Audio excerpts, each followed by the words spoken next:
नमस्कार बहनों, मैं कृषि विज्ञान केंद्र से डॉक्टर नीलू विश्वकर्मा। बहनों, पोषण वाटिका को तैयार करने के लिए पहले कार्य योजना बनाना नितांत आवश्यक है। इसके लिए हम भूमि का चुनाव करना चाहेंगे तो उसके लिए विशेष ध्यान रखें कि हमारे परिवार की संख्या और भूमि की उपलब्धता कितनी है। यदि परिवार में सदस्यों की संख्या 3 है तो 3 सदस्यों के लिए 100 वर्ग मीटर भूमि पर्याप्त होती है।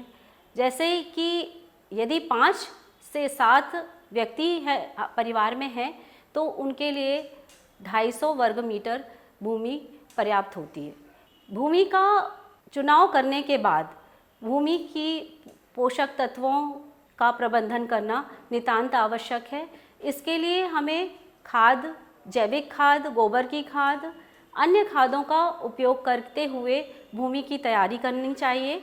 भूमि की तैयारी के बाद हमें इनमें क्यारियाँ, जो कि हम अपनी सुविधा के हिसाब से 10 से 12 क्यारी रख सकते हैं। इनका आकार भी भिन्न भिन्न हो सकता है, क्योंकि ग्रामीण परिवेश में एक सी भूमि नहीं होती।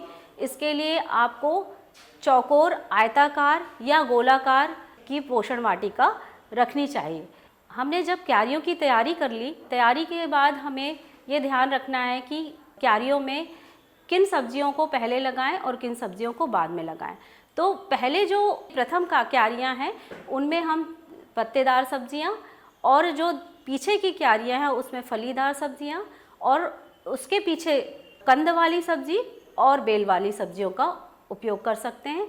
इसके साथ साथ जो मेड़ पे लगाई जाने वाली सब्जियों में गाजर, चुकंदर, मूली, इनका चुनाव करें। बहनों, हमें कीट और रोग प्रबंधन के लिए भी सतर्क रहना होगा।